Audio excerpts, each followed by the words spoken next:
Magandang buhay mga bata! Narito ang ating aralin para sa Filipino 4, Quarter 1, Week 6. At ang ating paksang aralin ay ang tekstong impormatibo na liham pangkaibigan. At ang ating babasahing teksto ngayong linggo ay pinamagatang Kung Tayo ay Handa, Sakuna ay Walang Panama ni Leomar Mercado.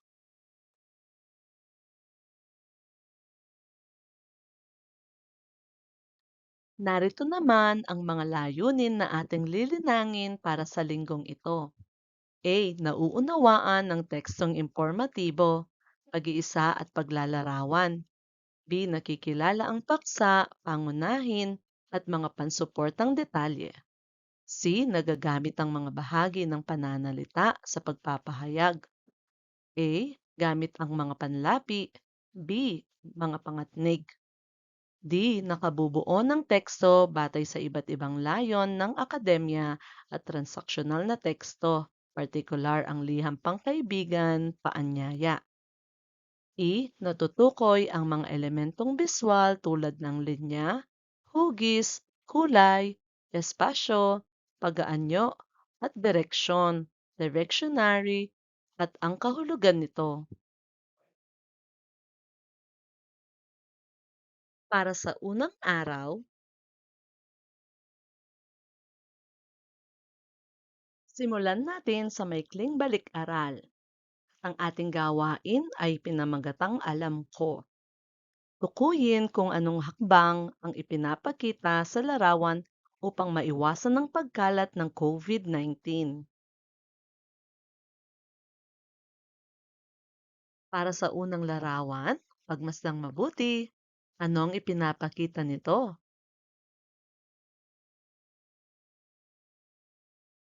Pangalawang larawan naman, pangatlong larawan, pang-apat, at pang-lima.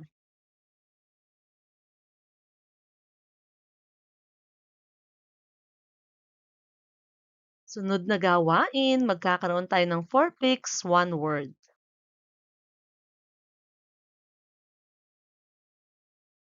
Suriin ang larawan batay sa nais nitong ipakita. Pagmasdan nitong mabuti mga bata.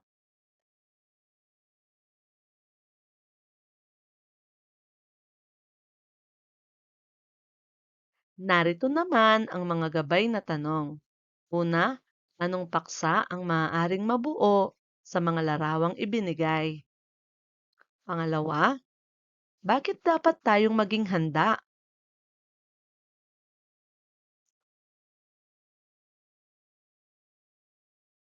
Kasunod na gawain ay ang bigyang kahulugan. Basahin ang mga sumusunod na pahayag at ibigay ang kasing kahulugan ng mga salitang may salungguhit.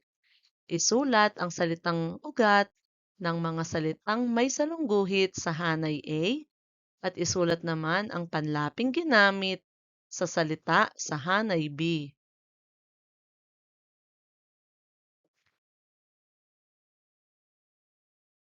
Para sa unang bilang, sa panahon ng lindol, makararanas tayo ng pagyanig ng lupa. Pangalawa, una, pag-usapan kasama ang pamilya ang tungkol sa lindol. Pangatlo, habang lumilindol, huwag nang umalis sa pwesto.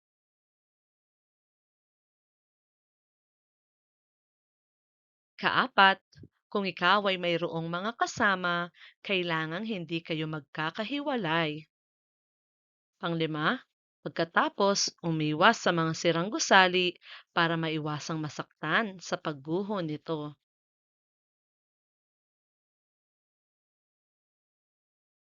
Para naman sa ikalawang araw ng ating aralin,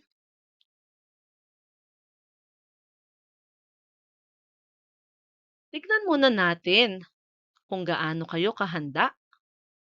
Gagawin natin ang thumbs up side down. Mag-thumbs up kung handa na. Mag-thumbs side kung hindi pa gaanong handa. At mag-thumbs down kung hindi pa handa.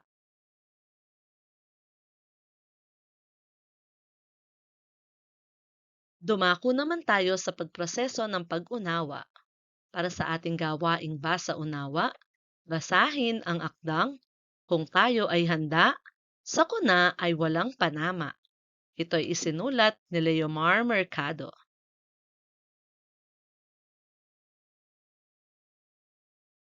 Handa na ba kayong magbasa mga bata?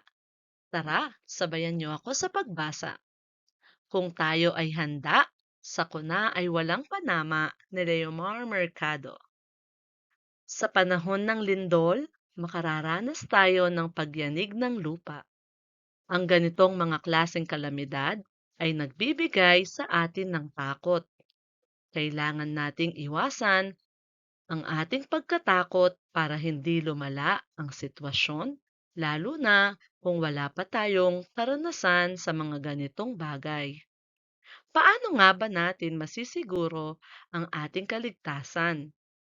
Ano nga ba ang dapat nating gawin bago, habang at pagkatapos ng lindol?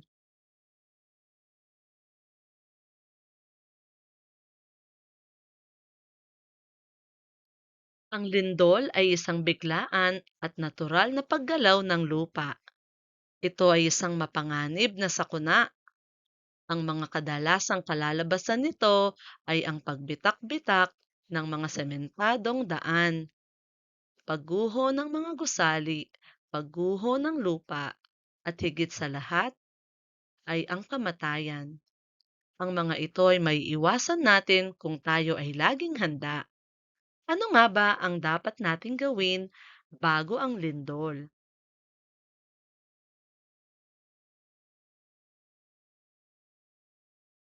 Una, pag-usapan kasama ang pamilya ang tungkol sa lindol. Pag-usapan ninyo kung saan kayo magkikita-kita kapag natapos na ang lindol. Pangalawa, kailangan nating suriin ang mga bagay na maaaring mahulog sa loob ng ating bahay kung sakaling lumilindol.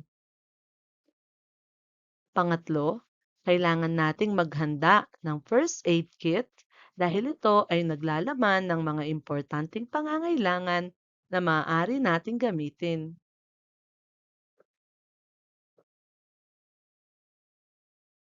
At huli, dapat lagi tayong alisto at manood ng mga balita tungkol sa mga maaaring paparating na kalamidad.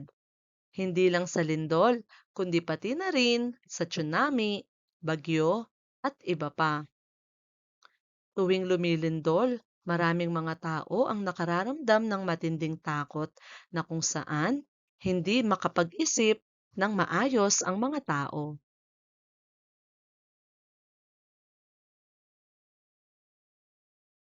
Para masiguro ang kaligtasan natin sa mga sitwasyong ito, ano nga ba ang mga pwede nating gawin? Una sa lahat, iwasan ang pagkakaroon ng matinding takot at maging kalmado sa lahat ng oras. Habang lumilindol, huwag nang umalis sa pwesto. Huwag nang magtangkapang tumayo at maglakad.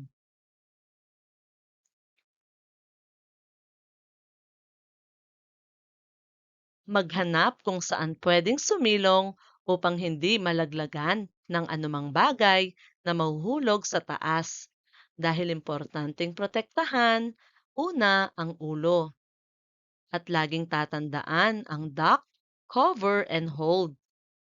Sunod, kung ikaw ay mayroong mga kasama, kailangang hindi kayo magkakahiwalay. Kailangang siguraduhin na ligtas ang iyong mga kasama.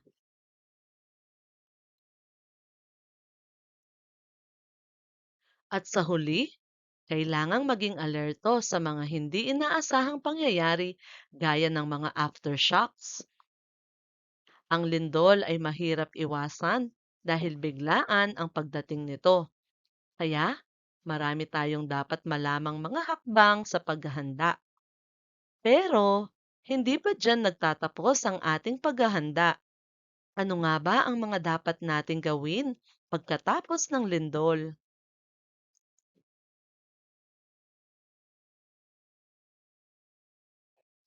Una, Kailangan nating suriin ang ating mga sarili kung mayroon tayong mga nakuhang sugat. Sunod, umiwas sa mga sirang gusali para maiwasan ang pagguho nito. At huli, kailangang maging kalmado tayo bago, habang, o pagkatapos ng lindol.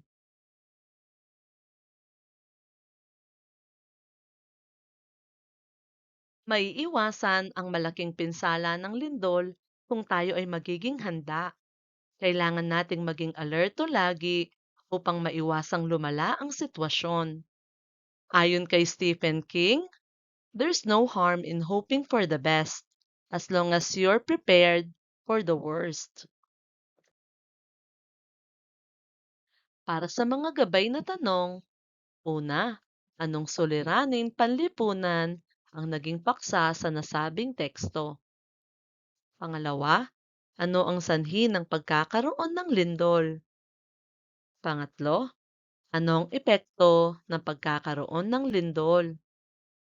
Pang-apat, ano ang pangunahing detalye sa binasang teksto? Panglima, ano-ano ang mga pansuportang detalye sa pangunahing detalye sa binasang teksto? Pang-anim, ano-ano ang mga dapat gawin kapag may lindol? Pang-pito, paano makaiiwas sa pinsala ng lindol? Narito naman ang pinatnubayang pagsasanay. Basahin at unawain ang liham pangkaibigan.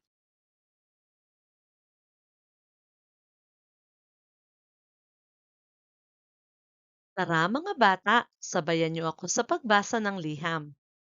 23, San Juan Real Street, Kalayaan, Laguna. Hunyo 21, 2024. Mahal kong Sandy, ako ay magdiriwang ng aking kaarawan sa Marso 6, 2025 at kasabay nito ang pagbubukas ng aming maliit na grocery store. Ito ay gaganapin sa ikalawa ng hapon sa bahay namin. Gaya ng dati, inaanyayahan kitang dumalo sa aking pagdiriwang. Ako ay umaasa na makakadalo ka para makapagkwentuhan naman tayo nang makita mo ang bago kong alagang pusa. Ang iyong kaibigan, Leomar.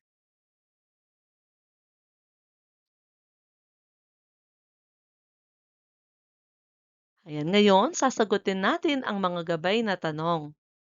Una, ano ang napansin mo sa binasang liham? Pangalawa, ano ang tawag sa mga nakasalungguhit na salita? Pangatlo, paano ito ginagamit?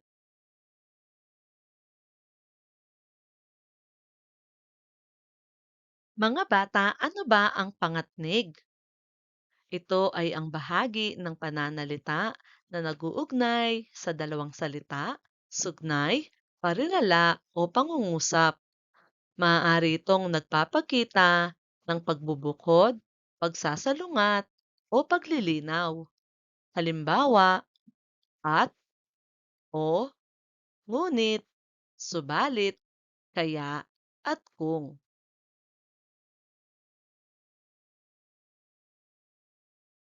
Dumako naman tayo sa paglalapat at pag-uugnay.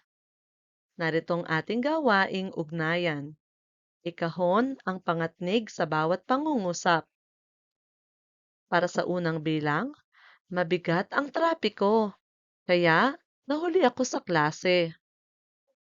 Pangalawa, naglilinis siya ng silid habang nakikinig siya sa radyo. Pangatlo, magbabasa ako ng aklat o manonood ako ng telebisyon. Pang-apat, hindi kumikibo si Mario kapag malapit na si Ana sa kanya. Panglima, huwag mo siyang tularan sapagkat masama ang ginagawa niya. Pang-anim, sasabay sana ako kay Maricar pauwi. Subalit, Nakaalis na pala siya. Pang-7, hindi pumasok sa paaralan si Nelia dahil sumakit ang kanyang ngipin. Pang-8, hindi siya matipid sa pagkain, palibhasa'y marami ang perang baon niya.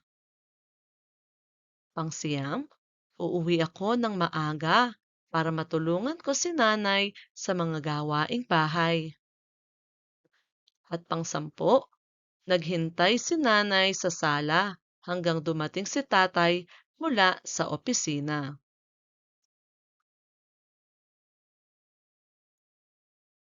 Narito naman ang mga gawain para sa ikatlong araw.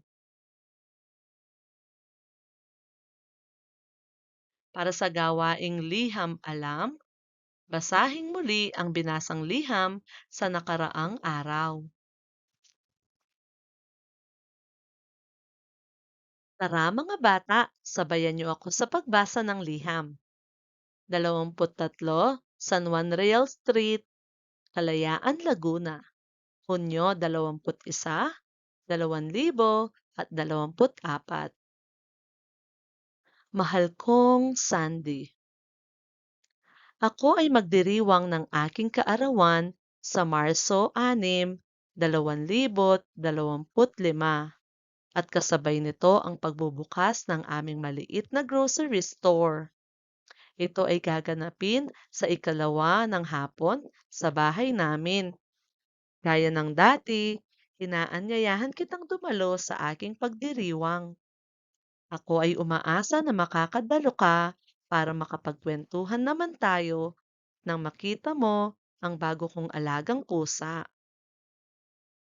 Ang iyong kaibigan, Leomar.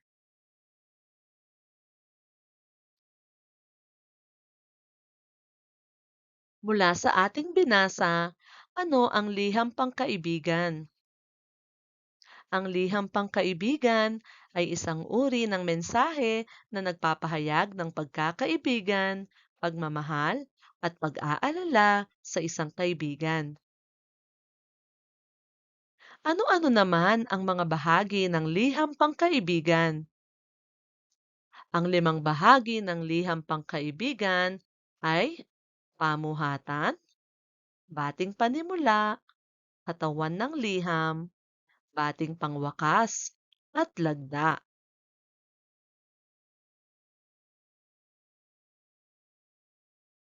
Ngayon ay iisa-isahin natin ang bahagi ng liham. Ito ang tinatawag na pamuhatan. Dito naglalahad ng pinagmulan o tirahan ng sumulat at ang petsa kung kailan ito isinulat. Ito naman ang bahaging bating panimula. Ito ang pambungad na pagbati sa babasa ng iyong liham. Ito naman ang tinatawag na katawan ng liham. Ito ay naglalaman ng mensahe o impormasyon na nais iparating ng sumulat. At ito naman ang bahaging bating pangwakas. Ito ang nagtatapos sa isang magalang na pamamaalam o pagbati. At ang panghuling bahagi ay ang lagda. Dito naglalaman ng pangalan ng sumulat at ang kanyang pirma.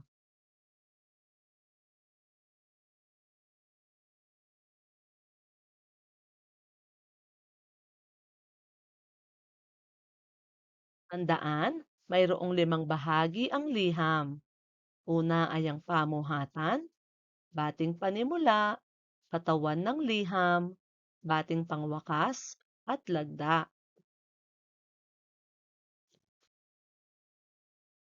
Para naman sa ating sunod na gawain, basahin ang liham, ibigay ang tawag sa bahagi ng liham. Para sa unang bilang, anong bahagi ito?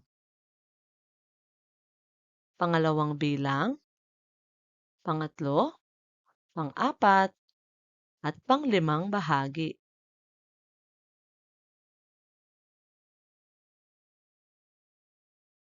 Sunod na gawain ay ang sulat-lapat. Sumulat ng liham pangkaibigan gamit ang mga pangatnig na nasa ibaba. Aanyayahan mo ang iyong matalik na kaibigang matagal nang di mo nakalaro at nakasama. At ang mga pangatnig na gagamitin ay ang at, para, kasi, gaya, ng, at o.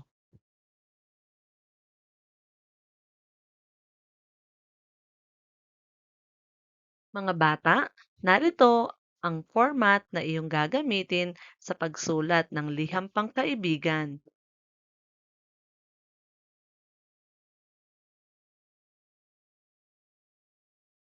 At para sa ikaapat na araw,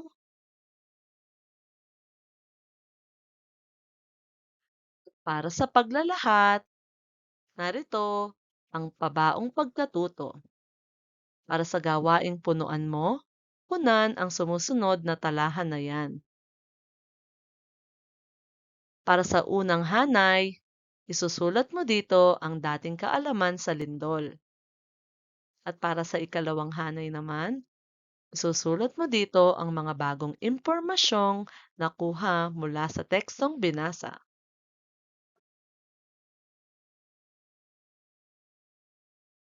At para sa paglalahat, narito ang gawaing alam na. Sumulat ng liham pangkaibigan at tukuyin ang 5 bahagi ng liham mula sa iyong sinulat. At dito nagtatapos ang ating aralin para sa ikaapat.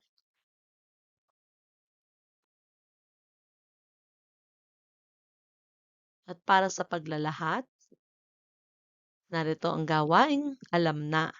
Sumulat ng liham pangkaibigan at tukuyin ang 5 bahagi ng liham mula sa iyong sinulat.